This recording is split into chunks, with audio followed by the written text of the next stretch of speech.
Well, we are ready to go on Watch D.A. Live, and we have a full recap of Bob's Bar. We go inside the history of hip-hop, and a brand new legend is emerging in the Stanley Cup final. It is time for Watch D.A. Live.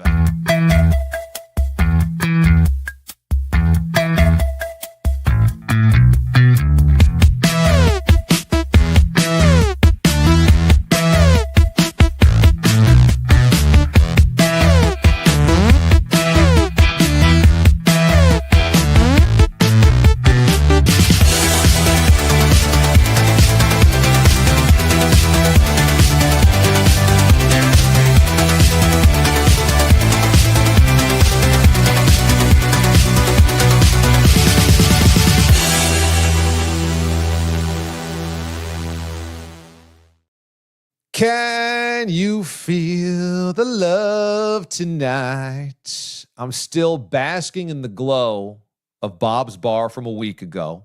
If you were there, you probably are as well. If you were watching it, hopefully you are as well. Full recap coming up.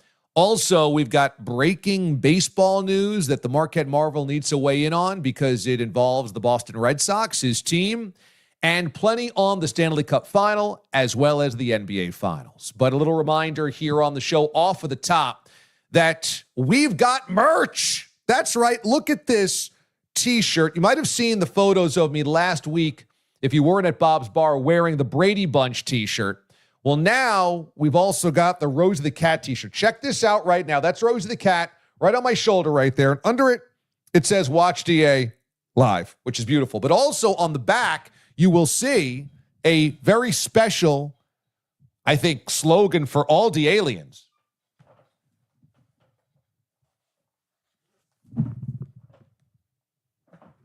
Which is, as we all know, you're feeling good and you're doing well, right? I mean, so there you go. Now, hang on. I think we need to get this reconnected here because I probably killed my own camera in doing so. But, okay, that's not right either. Hang on. We're going to be right there. Uh-oh. Oh, no, we've knocked things off. Aiden, you're going to have to hang on with me for just 1 second. This is true live TV right here. Hang on. Live TV, live YouTube, whatever you want to call it. By the way, quick plug, visit the merch store, scan the QR code right here via Last Dive Bar. Go visit and buy the shirt that DA has. Go buy the Brady Bunch shirt, which we're going to show off in a second here. And as DA keeps fiddling around with the microphone here, you're getting a live shot of Studio DA without all of the studio lighting and all the amazing accoutrements. So this is very, very fun to see. Also, yeah, breaking baseball news that we're going to get into a second. I'm trying to figure out if I'm getting NBA Sentinel in real time. I mean, this isn't even the official camera because the other one's not working because, of course, it just isn't. So hang on 1 second with me. Also, quick interlude. If you got the U.S. Open on, like me, you have one eye on Watch DA Live, one eye on the U.S. Open as well. Nice double screen for you this evening because we have absolute carnage. We have 5 players tied for the lead at 1 over par. That's there cool. We go. 1 over par. There. All right, we back? There it is. We're back. Okay. Now, Aiden, nice job. Thank you. That was a nice little smorgasbord of everything. this is what we're doing here. So you saw the T-shirt, and so this is a Rose of the Cat, feeling good and doing well. We've got that shirt with the Brady Bunch faces. We've got the Rose of the Cat, which is be good and be good to one another. That's on the back of this T-shirt. We've also got merch as in, look at this amazing DA face beer glass. We got that as well. Go right now, okay, to watchdastore.com. There you go, watchdastore.com. You see the link right there. You see the QRC code as well. We got that cooking. And we've got also a code we're going to give you for 10% off tonight, okay? So stick around throughout the entire show because we will give you that 10% off code. That's what we're doing around here, making sure that you are taken care of. In fact, I'll give it to you right now. It's Father's Day. Dads, use the code DADS, D-A-D-S. Get your dad some merch. Get your dad one of these T-shirts. Maybe you are a dad, and so you deserve one of these for yourself. Maybe you need a beer stein, a beer glass, something like this. Last Dive Bar hooked us up. The merch store is amazing. Sui Prince as well helped us do this whole thing as well. They kind of collaborated for us, and all the merch looks fantastic. So I hope you go there, shop around, enjoy yourselves, and it all goes to support this great endeavor called Watch D.A. Live. That being said, we've got another thing for you guys, which is members, which is the Jedi Council, which is right now such a cool thing because the early adopters of this tonight have access to their very own emojis. That's right, brand new emojis made specifically for our show, which you have to love. If you're a member, you will also be showing up in our comment section with priority. But let's throw this graphic up here. Look at the emojis that we can use now on this show. Left to right, I'm sure you guys can interpret these if you're a hardcore listener of the show or have been a DA-lien for a while. But on the left, that's Rosie the cat, of course. That's good luck. Calico Cats, which Rosie is, known as good luck in multiple cultures. Right there, second, that's bears with tails. Of course, that's bears with tails, which that's just you, whatever emotion you decide to use with that. There on third, the third place, making tacos, of course. If you're not making tacos, we don't love you no more. And then on the far right, cinnamon berry. That's right, Neil deGrasse Tyson, who has the drop of this current iteration of the show on SiriusXM, cinnamon berry, which is said so sensually. And right there, that is a very sexy cinnamon-flavored berry. For whatever you want to use them, that is available to members for the low, low price of less than a chicken sandwich at Chick-fil-A once a month. That's it. That's all you got. And then you also get access to exclusive videos as well as these emojis. And you're also going to have merch discounts coming to you as well and priority in the comment section. So you got to love it. All right. All that is coming your way. And I appreciate everybody that has already signed up because we have a great, great community that we love around here, the DA-liens. And they came out in full effect last week. And it was just beautiful. It was beautiful to see. It was beautiful to share with everybody. And I was really fired up with how the whole party went. And we're going to talk about that coming up here on the show with Aiden for the full breakdown and get your comments on this as well involved in the show tonight. Coming up in just a few minutes. Also, Rocky Bucano. We're going to have a snippet of the conversation I had with him about the origins of hip-hop. But let's start out with some sports here and your Furious Five.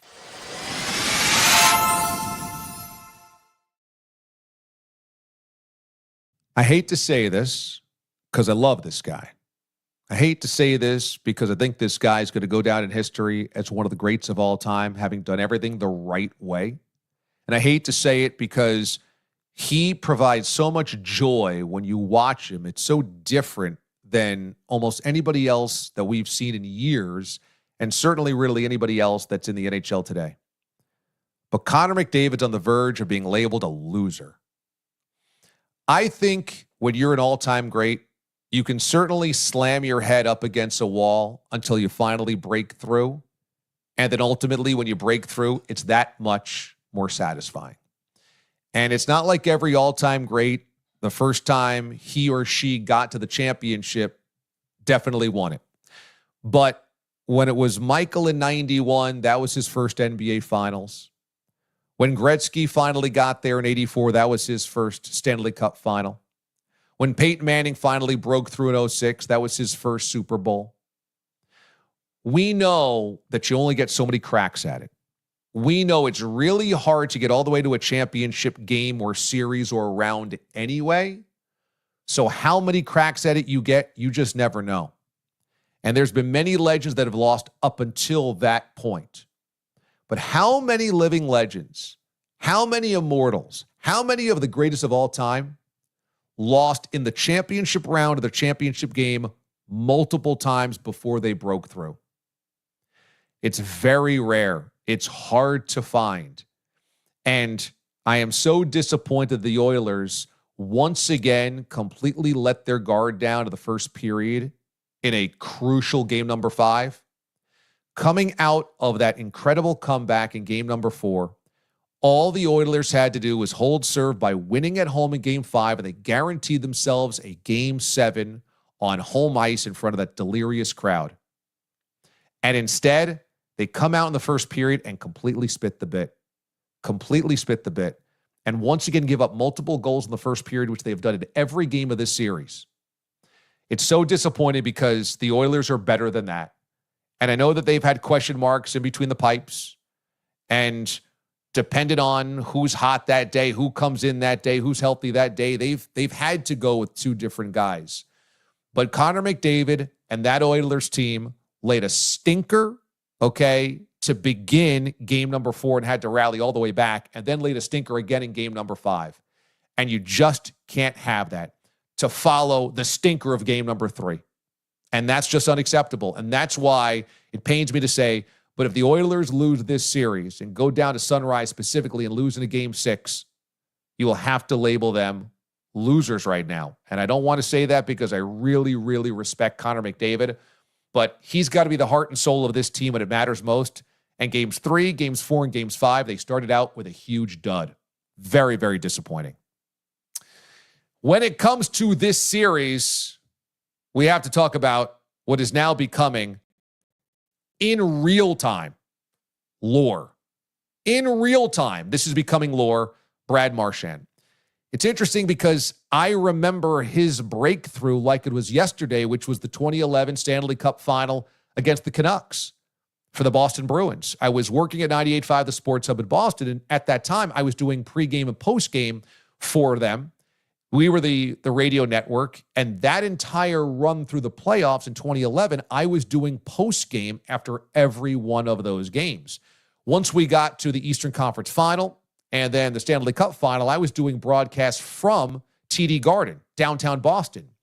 I was front and center for Brad Marchand's his leap into Boston sports lore. He was a young guy.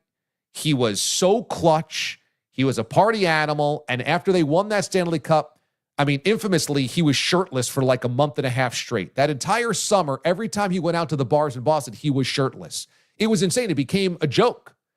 And fast forward now, 14 years later, and at 37 years old, this guy's doing the same exact thing. I can't believe how freaking effective this guy has been throughout the entire playoffs in the Stanley Cup Final. But this is now going down in history as one of the single greatest trade deadline acquisitions in the entire league's more than a century history. This is absolute insanity. Every time the Panthers need to draw blood, every time the Panthers need to send a message, every time the Panthers need some type of closing, rip your heart out type of goal, Brad Marchand is right there to capitalize. At 37 years old, he should not be still doing this at this level. And yet, for a guy that I think is a two-time All-Star, he has chosen the playoffs and chosen the clutchest moments of the playoffs and the Stanley Cup finals he has played in to play at his very best, to play his very biggest. And it's pretty ironic because this guy's a small dude. But my God, when it comes to the biggest platforms, he plays enormously. We're watching a guy's lore actually be etched in real time. Next up, we got to talk a little NBA Finals because SGA, Shai Gilgeous-Alexander, had himself his NBA Finals moment. The league MVP authored his defining NBA Finals moment. The end of Game 4, when it's a give and take game, it's either team's game to have, and if the Pacers go up 3-1, it might be night-night. And SGA in the final 3-4 minutes of that game was dominant. Seized the moment, seized the game, took control. When a player does that, there's nothing more inspiring to watch in sports. When it matters most and the heat lamp is hottest and the game itself or the play itself or the moment itself can flip everything. When those players say, this is my time, and they rise to the occasion and play better than they do the rest of the game, it is so inspirational because so many guys can't get there for that moment. They get inside their head. They play tentatively. They overthink it, what have you. Instead, SGA found the moment and owned the moment and saved the Thunder's bacon. It was an enormous fourth quarter for him, a tremendous final 5 minutes for him, and a 3-1 deficit is now 2-2. And just by that, by individual effort and those final 10 points that he scored, the Thunder go from pushed to the edge of the cliff, their heels falling off the cliff, to now 2-2 with home court advantage coming back home for Game 5. Insane how that happens, but that's the moment. That's the moment a champion has to have. That's the moment the champion has to own, and he did exactly that. An incredible performance by SGA. Elsewhere in the NBA, you can't make it up. It's just almost too perfect to watch what the Knicks are going through with their head coaching search. If you were to convince me that the Knicks had to make a change because Tom Thibodeau wore his guys out, he wears thin, he's too harsh, he drove them too much, and they were exhausted, and they hit a ceiling, and that he just couldn't get the best out of these guys, and Jalen Brunson and Big Cat have such far ways to go defensively. They need a different coach to try to figure that out, that rotations need to be better, that the use of bench needs to be better. You can sit here and talk me through all of that, and I could nod my head. Okay, I could see it. But if you're going to fire Tom Thibodeau, two things are at risk. Number one, you risk unraveling the credibility that your organization finally has earned. And secondly, you risk looking like you don't know what you're doing if you don't have somebody else lined up, and clearly the Knicks never did. It is amazing to watch this organization, which had been a laughingstock because of leadership for the better part of 20 plus years. Since 2000 and their last trip to the Eastern Conference Finals, what has been the constant? That James Dolan impetuously, impatiently would tear things up before they got to sit. And he would make awful hiring decisions. Whether it was Isaiah Thomas, whether it was Phil Jackson, whether it was not staying the course with Donnie Walsh when he had to have Carmelo Anthony at the trade deadline instead of waiting for him to become a free agent, whether it was firing this guy, hiring this guy, and expecting something different, whether it was getting into a fight with Charles Oakley publicly, one of the most popular players in franchise history, whether it has been shunning the media, waging war against the media, or even fans that dared to say something critical, and he had facial scanning technology installed so that they couldn't come back in the Garden. Whatever it was, even telling Spike Lee, you're not a VIP anymore. James Dolan has eroded the credibility in the organization at every turn. And the only reason that the Knicks got back to their winning ways was he took a back seat. He finally went quiet. And he let the basketball guy do the basketball stuff, which was Leon Rose. And the basketball guy did the basketball stuff this time around and assembled a team that had the talent to go to an Eastern Conference Finals and might have had the talent to get all the way to an NBA Finals, depending on how some things could cut with your draw, with some of the games, with some of the comebacks, etc. But what you have allowed to happen here, James Dolan, is for your muddy, smushy, fat-fingered fingerprints to smudge what had been a feel-good season. He just can't help himself. He just can't. Maybe the players had enough of Tom Thibodeau. Maybe Leon Rose had enough of Tom Thibodeau. But if that's the case, then let the basketball people execute a search.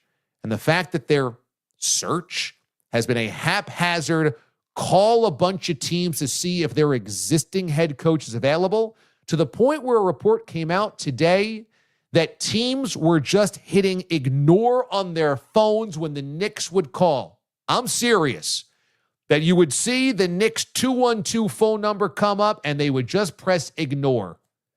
The fact that that is now happening tells you that all that goodwill and all that credibility built in terms of becoming a winner and a credible franchise again has now gone up in smoke.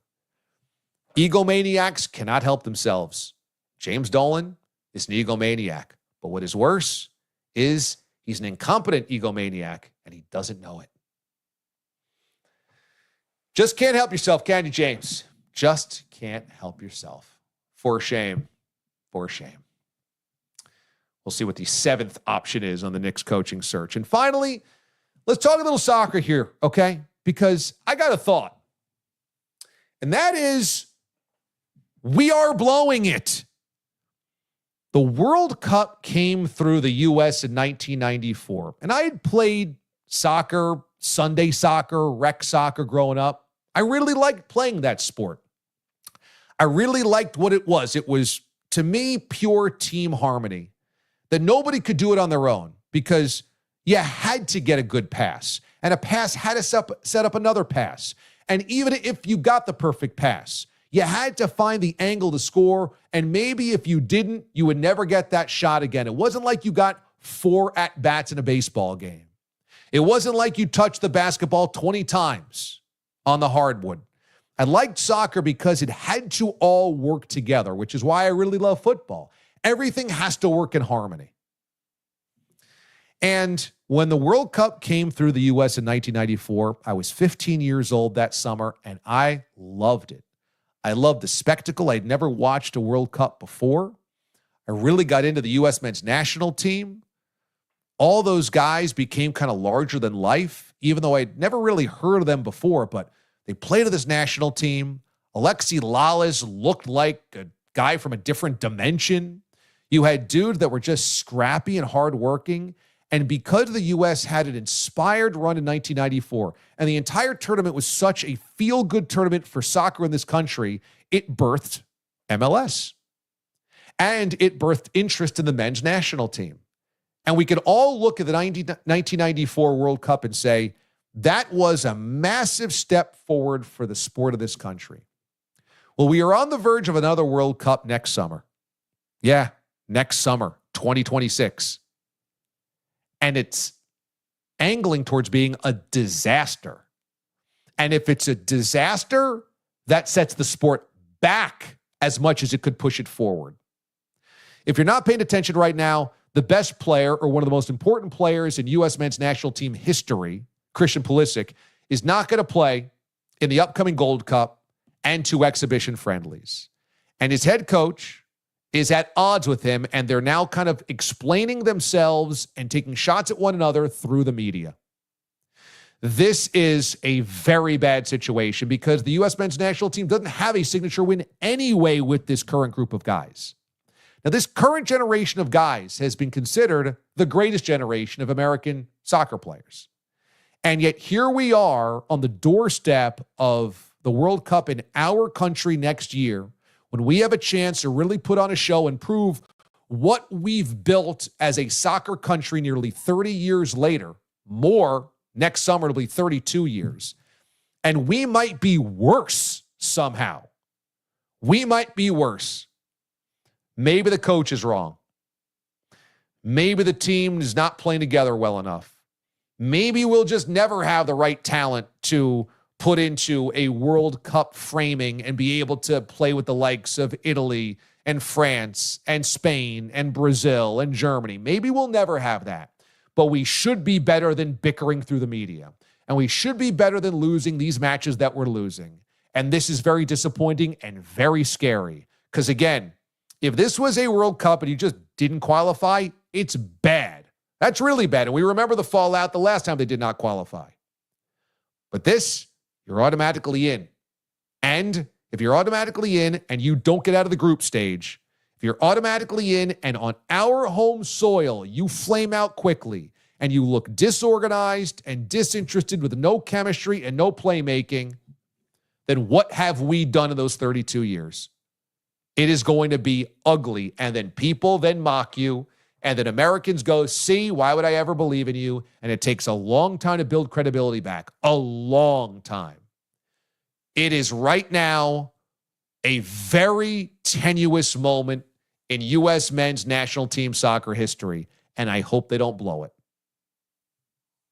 All right, we love seeing the comments come in here. I love seeing the comments because it means that you guys are able to connect with one another, connect with this, and connect with each other. And that to me is the coolest part about what we do on Sunday nights. It has just been a true pleasure to watch the community build each and every Sunday night around here. And I want to really encourage you guys to reach out to one another and make sure you're connected, because what I saw last week on Sunday night at Bob's Bar was something truly special. It really is something truly special. And I want to bring Aiden on to kind of talk about this as well, because it was an incredible thing for both of us to watch. And this is the first time that many of you had ever met Aiden. You've seen him here on the show, but you got to meet him for the first time. And so what was that like, Aiden, finally putting faces to names, because this was your first Bob's Bar experience, and getting to meet so many of the DA-liens in person?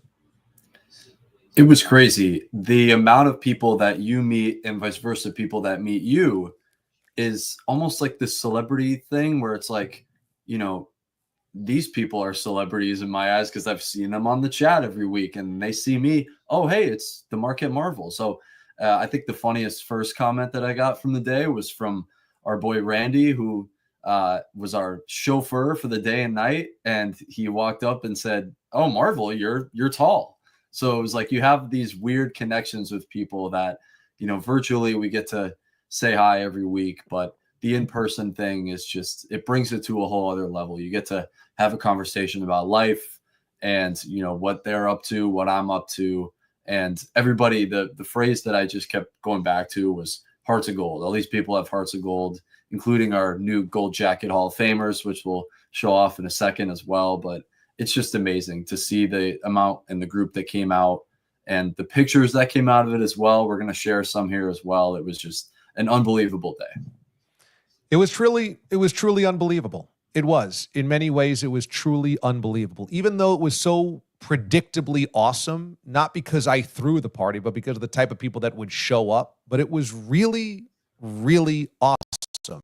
And Aiden and I are going to do a deep dive video this week for you guys. So you get to see a lot of the footage and a lot of the behind the scenes stuff. I want to make sure that you guys have kind of a video memory box about this. But this is just my kind of overall vibe, was that I put a lot of effort into this because it meant so much to me that you would travel to come see me in the show. And that might sound silly if you really love the show, like, well, yeah, DA, we love it, so of course we would travel to see Bob's Bar or have, but you got to realize, I know what it takes to kind of move people out of their normal comfort zone. I know what it's like to buy a plane ticket. I know what it's like to get to the airport 2.5 hours early. I know what it's like to go online and try to find a hotel that's affordable on Orbitz or hotels.com or whatever. I know what it's like to get in the car and need to kind of figure out your pit stops and gas stops because you're driving X number of hours. I know what it's like to go into a place that you've never been and try to kind of like figure out the weekend. I know what it's like also to tell your wife that I have to go. I'm going to go do something and it's not work related. I know what it's like to convince your family that hanging out with strangers is what you need to do. I know what it's like to try to make childcare plans. I know what it's like to spend money. And none of this is lost on me that everybody that came out had to do some of that. One of those, two of those, or all of those.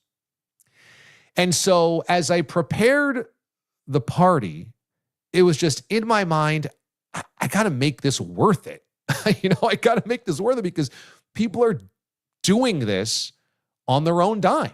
And it's not easy. And it's a time commitment. It's a financial commitment. So I poured over a lot of decisions about making it right. And I just wanted to make a party where people walked away and said, it was worth my time. It was worth it to come out there. It was worth it to travel, to put in the hours, to put in the money, etc. I just, and maybe this is just like fear of the disappointment. I just didn't want people to spend their hard-earned dime and come out and be disappointed that it was like, And that drives a lot of what I do in my career. Let's say this merch store. I made these designs myself. I was there with graphic design going like, how do I learn this? Because I need this to look right. I need it to be high quality. Who can I team with so that it gets to you on time, so that it's the right size, that it doesn't shrink, so it's not a crappy piece of cloth that you wear once. Who can we partner with? What is it going to look like? What's the dimensions? What are the sizes? What are the specific cuts? I went through every specific color saying, does this color work? Does this color work? Does this color work? Does this size work? What can we do here?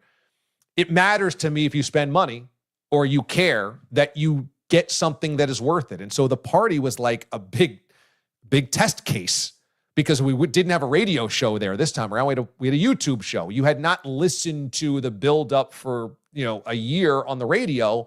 It was kind of like, all right, let's see what this is all about this year. And is it a return to what it once was? Is it something new? And so I poured over every decision, and kind of everything came through me in some way, shape, and form.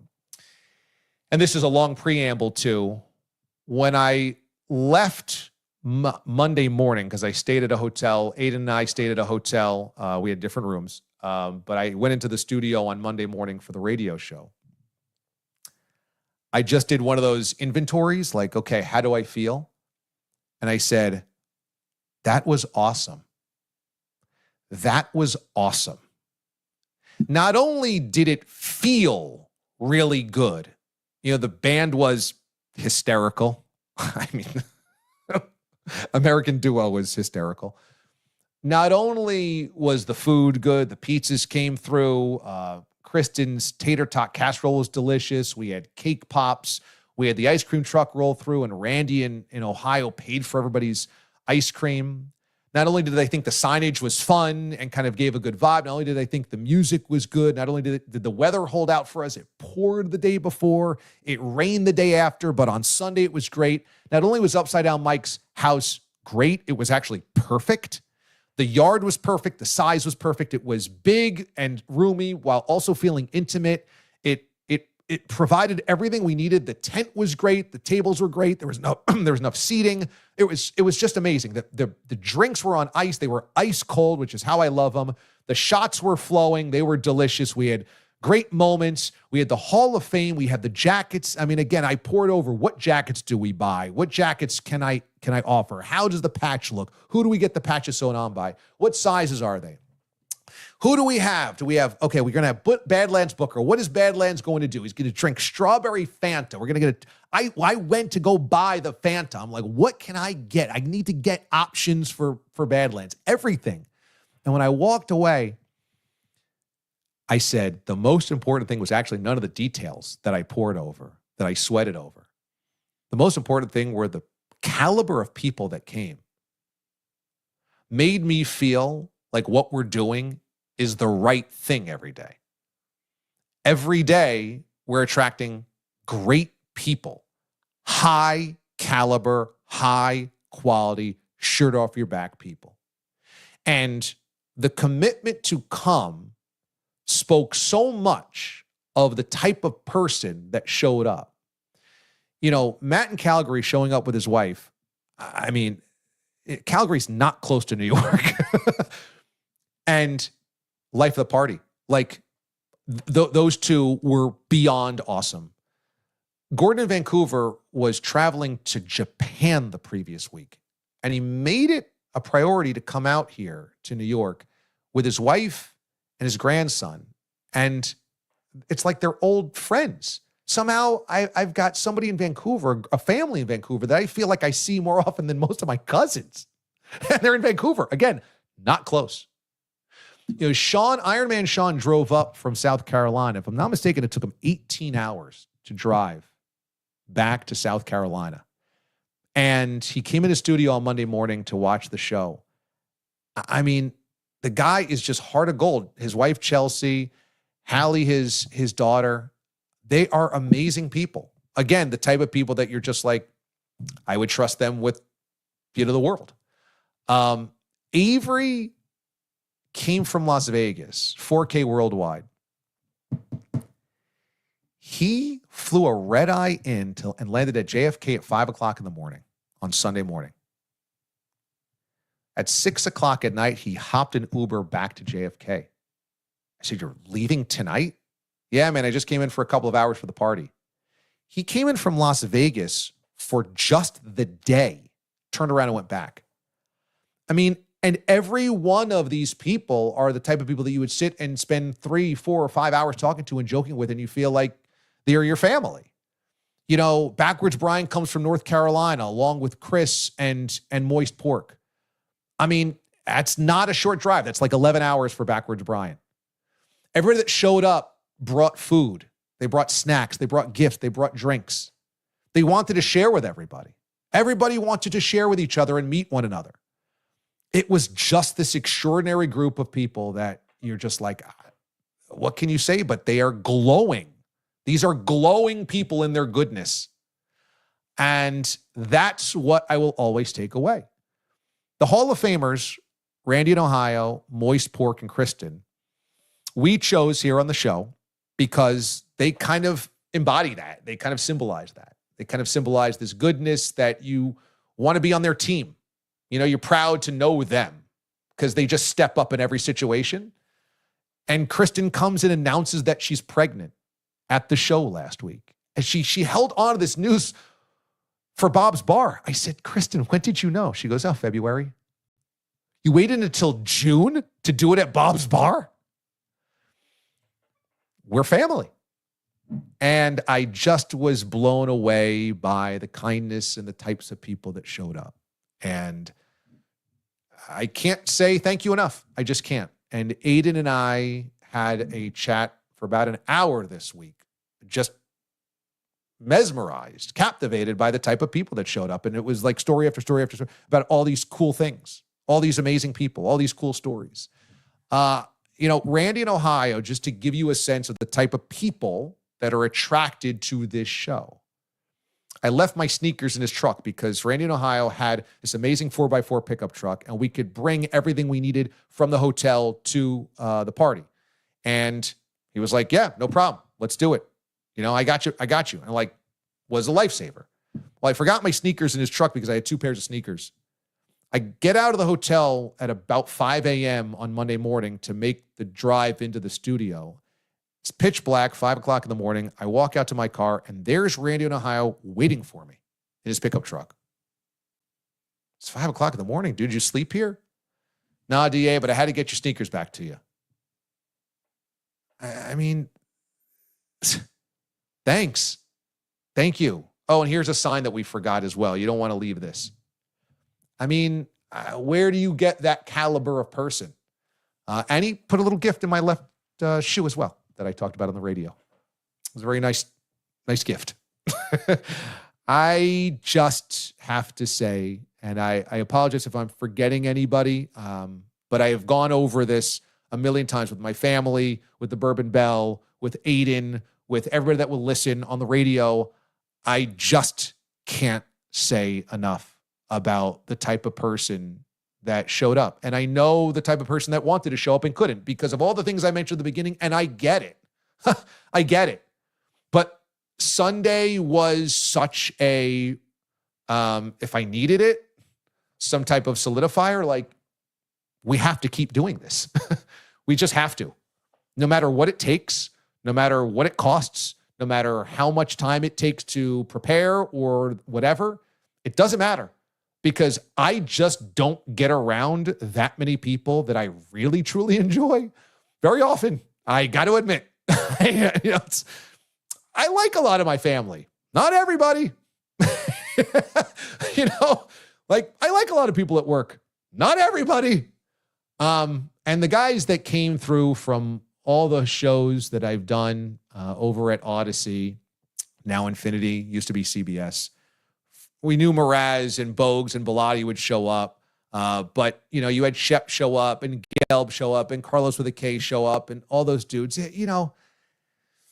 That was amazing. That was truly amazing for me as well. I had not seen Bogues since I had left. And so imagine, how emotional that was for me. So the whole thing, I just had a glow the whole day, and I've had a glow the entire week. And it's all because of you guys. It really didn't have to do with what was there. It was who was there. And Mega Poundage and his wife come up and they're pressing fresh squeezed orange crush. They're like, hey, do we have a spare table? Yeah, we can find that. Because we brought up the orange presser and we got like a thing of oranges and vodka and we're going to make orange crushes. Yeah. I mean, here are people there to kind of serve you. They're just listeners that came up to contribute. You know, and everybody was that. Everybody was there to contribute. And that is so rare to have a bunch of people that were there to share what they had with each other. And I just can't say enough. So if that's the type of thing that you're looking for, a group of people to latch onto, this is your group. And I encourage you to subscribe to this channel on YouTube and make sure you're following on social media for the next events and how to become one with the channel, as I like to say. And when the next Bob's Bar is going to be and how to get involved, or even if you can't make it, to be friends with everybody that I'm talking about, because they're all in the chat right now. And that's what's also amazing. They're all in the chat. They're all in the chat right now. And many of them are members, which means that we're going to do private Q&A for the members where I can give a little bit more. You know, I can share a little bit more. So just a way to connect. It's just a way to connect and share it with the people that you care about, the show, the channel, and just tell friends and family and coworkers, hey, this is just a good group of people. And if you're looking for a good group of people to be friends with, look no further. You found it. That was unbelievable. It was unbelievable. I absorbed a lot of the time here. So Aiden, just wanted to get you back on camera in case I missed anything. Like I said, we're going to do a deep dive at some point this week that we'll put out on video for everybody, you and I, and we'll run the video. We've got the Hall of Fame acceptance. We've got the Badlands Booker video in full. I posted some of that on YouTube in the shorts. So go to my channel, go to this channel that you're watching, or if you're watching on Twitter or Instagram Live, go to the YouTube channel. You'll see the shorts, and you can watch some of that. But we'll do a deep dive with all of the footage that we have coming up this week. But yeah, anything you wanted to add?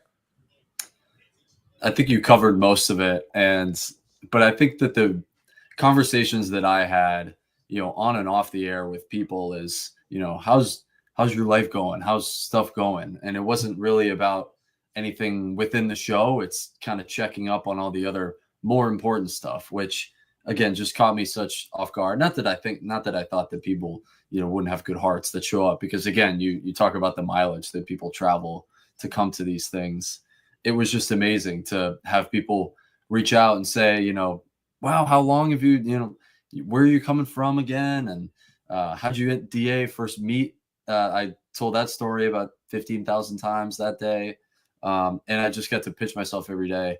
You know, we can tease this more for the full recap that we'll do. But I remember crying in the afternoon, which did not expect that to come out. And we can talk more about that in the later days. But, you know, shout out to Randy, who just turned the faucet on, because there were just certain moments of the day. And no, it wasn't because there were two people left in front of me at the ice cream truck, although I was pretty close. But it was just an amazing day to recap what this community means to so many people, including myself, because, you know, I've been a listener since my late high school days going into college, and then having you know, give me the opportunity from a work standpoint in the Marquette Marvel days. So it's just amazing the hearts that people have. And you're right, the travel that people come will always amaze me. And we have to, like we said, keep doing it, because there's so many people in the chat tonight that weren't there and didn't have the opportunity to, but wanted to. And it's just an amazing community. And I know that we have to keep doing it, like you said. So props to you in the chat. I can't even get to all the comments tonight because, you know, all the love is just flooding in. All the drink recaps are all flooding in. This recent one from Delta 9 Brian says it all. I think counting the Orange Crush, I had about 7 different types of adult beverages that day, because we had Carlos with a K come in with his whiskey lemonade or whatever the hell he made. We had the Orange Crushes.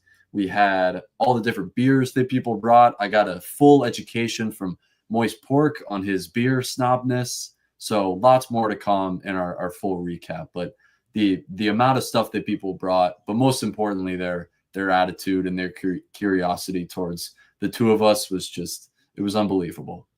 Truly, truly unbelievable. And it is also not lost on me that less than 2 years ago, when I left CBS for Sirius XM, there was a real fear, I know by a lot of listeners, is everything going to change? And one of the fears was, do we lose Bob's Bar? And I've said this on the radio many times. I'm not very good with no. Not that I don't realize that not everything can be done, but I am the type of person that says, well, let's figure out a different way. I just have always been wired as, okay, that doesn't work, but what does work? And when I heard so many people say, do we lose Bob's Bar? I said, well, we can't lose Bob's Bar. It might not be exactly the way that it used to be, but it will continue in spirit in some way, and we will reinvent it, and it will be something. It will have to be something, and I will kind of drag this to the finish line until it is something. And that's how we got to last November, which was kind of a shotgun marriage of a Bob's Bar, because Mraz's family had weddings and babies and baby showers and anniversaries and all types of crazy stuff last summer. So we had to do it. I just said, I don't care how we do it. We're going to have to do it. We're going to sandwich this in. Okay, it's a Sunday NFL at Bob's Bar. We're going to watch NFL, and we're just going to kind of piggyback off that. This was the first individual Bob's Bar as an event post CBS, and it was beautiful. And that also hammered home that it's part of us. And that doesn't go away because we're all still here, and that's powerful. So plenty more on this, as I said, with the deep dive coming this week, and we'll recap everything in full detail. I got texts, I got tweets I want to read through, I got individual stories I want to read through, I got individual drink recaps I want to get to, food recaps, everything that we'll do. So look for that on the channel coming up this week. Also this week, we have a new Q&DA long-form interview, and it comes from Rocky Bucano, who is the executive director of the upcoming Hip Hop Museum. If you've listened to the show long enough, you know that I'm a hip hop fan. I grew up really starting to love hip hop in the late 80s, but really adopted it in middle school and early high school in the 90s. I am a child of that early to mid 90s jazz-infused hip hop. And so your Tribe Called Quest and these really creative voices and styles of that era was something that I completely latched onto. Das Effects and how verbal they were. Black Sheep and how creative they were. De La Soul and how hippie their hip hop was. I loved them. The Busta Rhymes and Leaders of the New School and all those types. Del the Funky Homo Sapien from the Bay Area. I fell in love with that style of hip hop. And so when we had the chance to talk to Rocky Bucano, I was like, we got to do a deep dive because the museum is opening next year in 2026, just down the street from Yankee Stadium. So if you ever wanted to go to a Yankee game and the Hip Hop Museum, you could do so when it opens up next summer. So I wanted to talk to him about the origin of hip hop and the story of this museum and how it comes together and what he envisions. And so I want to play a snippet for you of the latest Q&DA, which is a video that we will release early this week.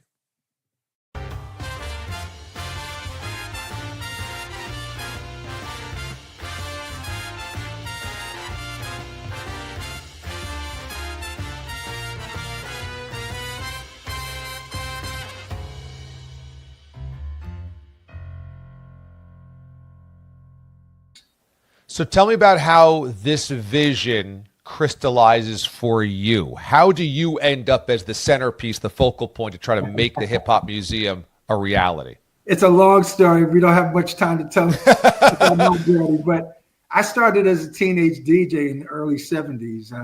I was a DJ, club promoter, concert promoter.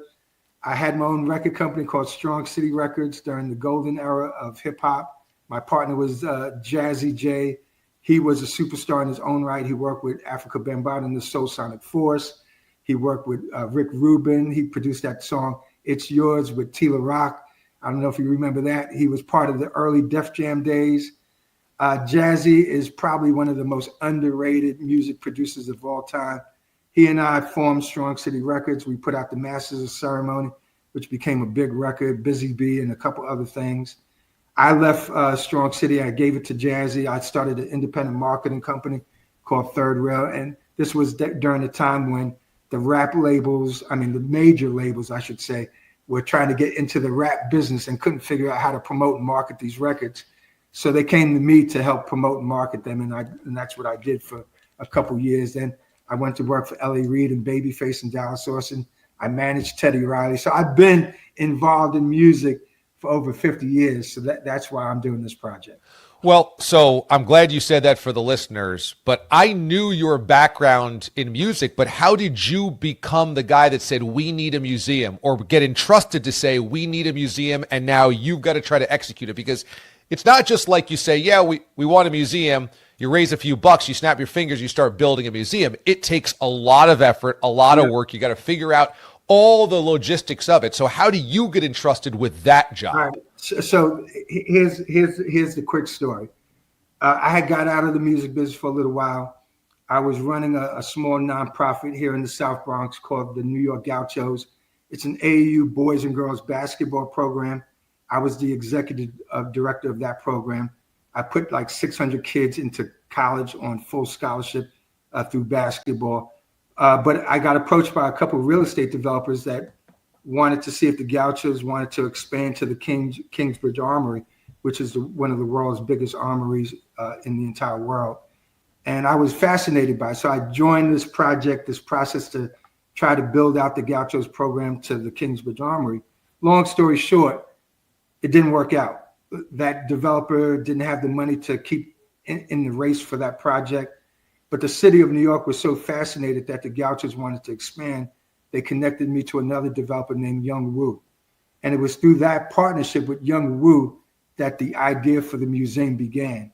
Because he came to me and he said, look, I have a chance to win this armory, but the Gauchos by itself is not going to do it. What else could I add to my project that would make it work?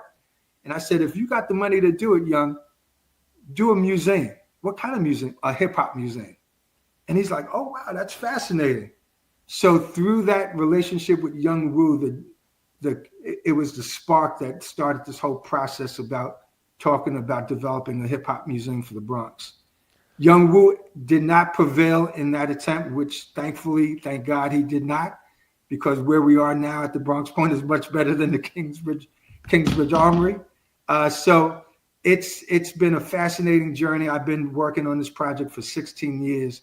And if I had not started that process with the Gauchos trying to expand the program, I would have never met Young Woo. The conversation about a hip hop museum would have never started.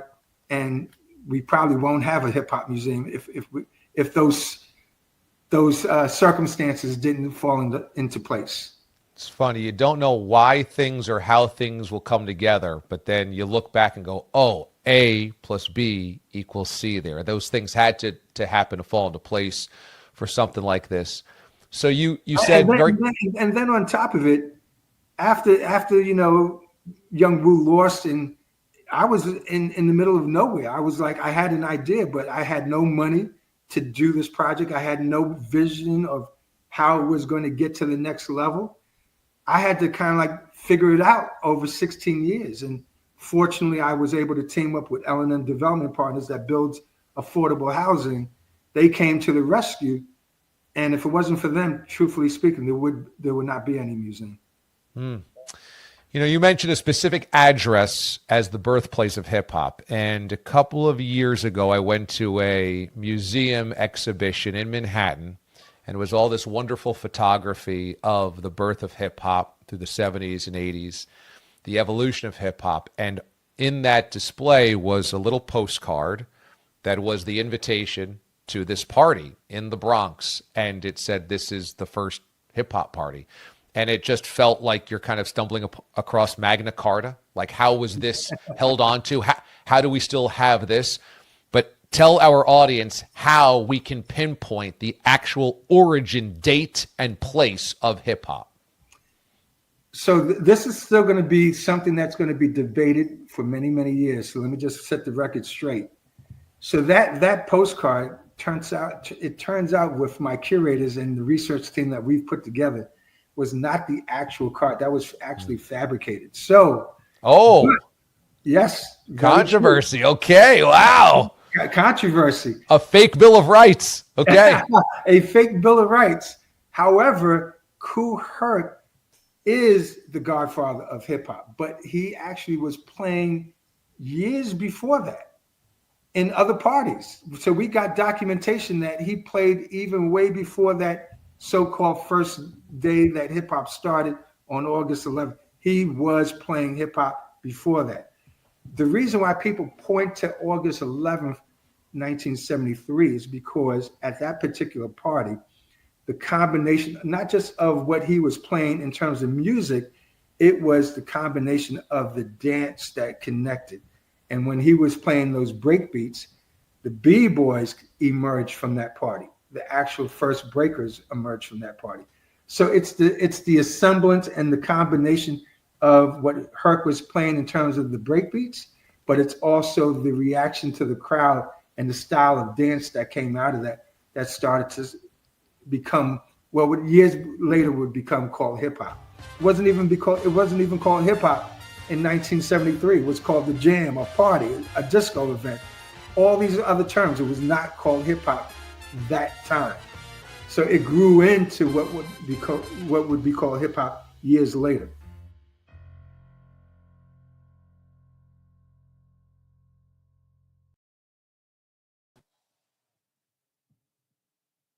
So I wanted this channel to keep growing and keep becoming and evolving something bigger and greater. And one of the things that I realized was that the channel, because of its success and because of all you as subscribers and this Watch D.A. Live show on Sunday nights, began attracting and it began getting noticed by PR people and guests and athletes and comedians. And they say, wow, you guys really do a great job. This is like a TV show and you really have a loyal audience. And it's a really good show. And I say, yeah, thank you. We're proud of it. And I said, why don't we try to really utilize this to bring interesting voices and interesting conversations to the channel? And so we launched this series called Q&DA, and each conversation will be between 20 and 30 minutes. And they will be kind of conversations we don't normally have in sports. And so like the Hip Hop Museum, I just think is such a cool idea. And I really wanted to get to the origin story of hip hop and who created it and when was it created and why is it called hip hop and all those types of things. So that Q&DA episode is going to be live tomorrow. Then I will do an exclusive video for members called Raw Feed, where I kind of react to the conversation at large. The next week, we're going to do a conversation with a really smart writer, Mark Raimondi.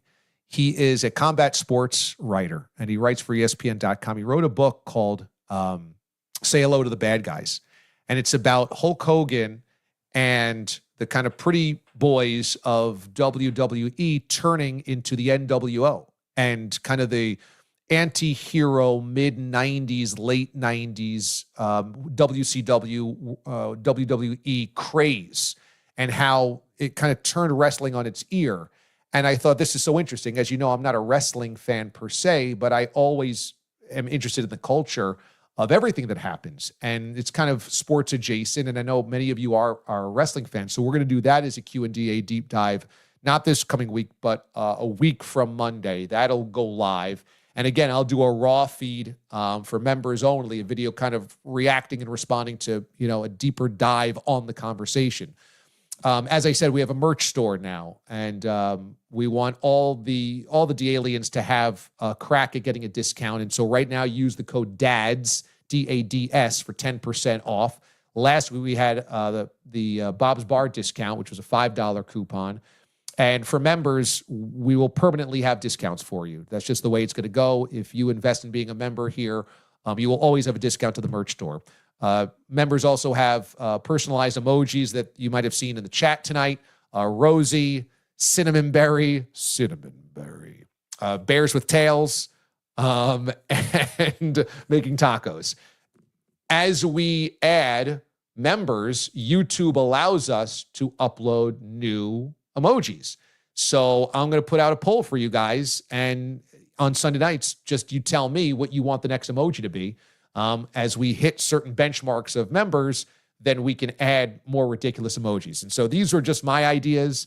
But I know you guys will come up with even better ideas based on drops, based on guests, based on moments. So there you go. Let me have it. Let me know what you think. And as we collect more members, we can add more emojis every Sunday night that you guys can use and play around with. And we'll do members-only chats as well, so that you guys can kind of come inside the process of everything and get a little bit more inside. Everything that has been free will always be free. I promise you that. Everything that has ever been without a paywall will always be there. So, just thank you for being part of the channel and subscribed. And that means a lot because it helps bring this to a bigger audience. And my whole goal is to just bring positivity to a larger pie.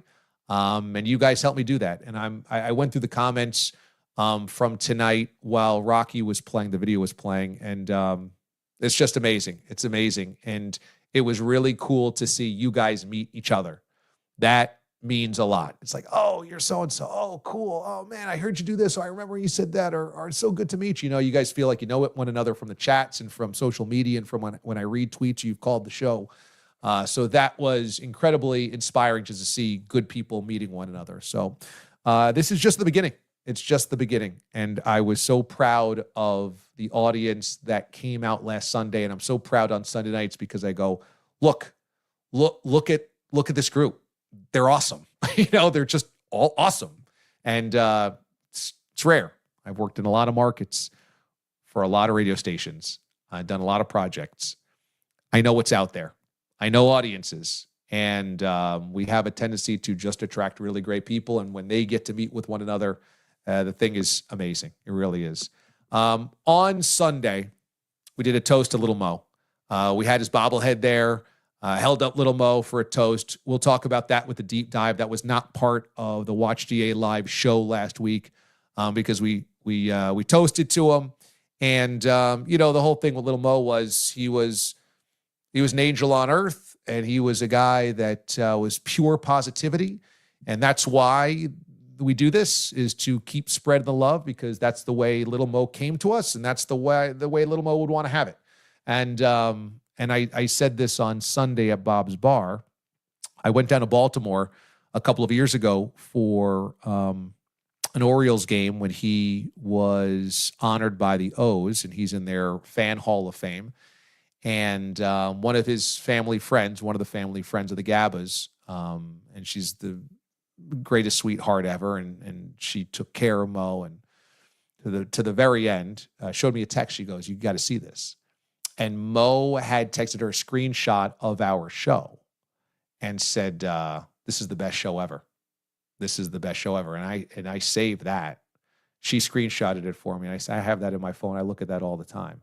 And I don't think it's just because of me. I actually think it's just the whole vibe of the type of people that we attract, and the type of conversations that we have, and the type of laughs that we have, and the type of characters that we have. It is a family. It's an eccentric family. My God, is it eccentric? But it's a beautiful one.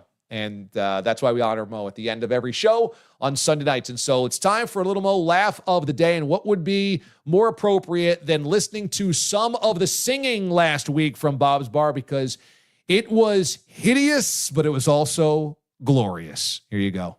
Watching, waiting, Tom is already singing, so I will not go.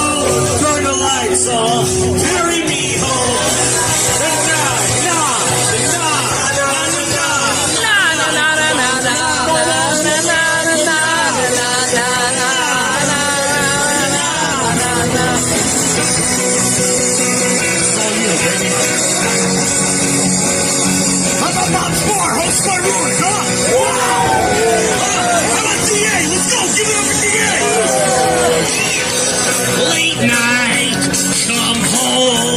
Work sucks, I know. She left me roses by the stairs.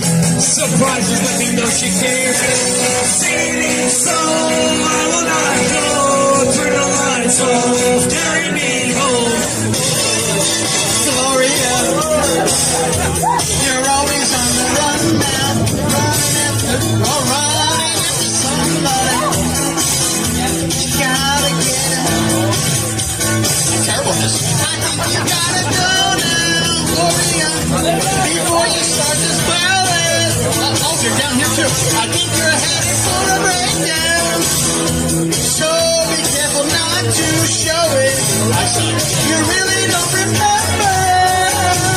Was it something that you said? All the voices in your head calling Gloria,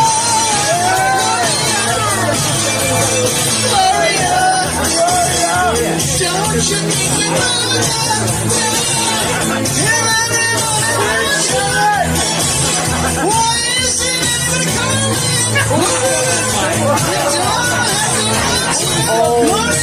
Leave them hanging on the line. Oh, calling Gloria, Gloria. It was so bad. I also sang My Own Worst Enemy by Lit. And thankfully, apparently my mic was turned off. I didn't notice it. The band didn't tell me that. And that was for the best because I would have sounded exactly like that singing Lit, My Own Worst Enemy. And that's only because I wanted to sing Semi-Charmed Kind of Life. And for 2 weeks prior, I'm like, I got to memorize this song. And so every day in the car going to and from work, I would listen to it on repeat. And also when I had time, I would watch the lyrics video on YouTube. And as I did that, I realized, my God, I know it was a reference to doing meth. I didn't realize the entire song is about doing meth and then crashing after meth. I don't think I'm going to do that song anymore. Again, probably for the best. There were children involved. Thanks also to Bob and Nancy who showed up at the party on Sunday. That was so great to see them. Obviously, they've opened up their doors to us many times over the course of the years, and hearts as big as gold, hearts of gold, and as big as Bob's Bar itself. So I loved seeing them. I know many of you loved seeing them as well. They are kind of like royal family. They're royalty, Bob and Nancy. So that was awesome to see them. It was a great day. It was a great weekend. It was a great vibe. It was a great everything. And I just appreciate you guys more than you will ever know. I tried to illuminate that and express that at the show last Sunday, especially when I was a few cocktails deep. But words can't express because I know the commitment that it takes and the loyalty that it takes and the money that it takes, and it will never go unnoticed. I promise you that. So this is kind of an extension of it. And thanks for coming together on a Sunday night. Thanks to all the dads out there, Papa Amendo included.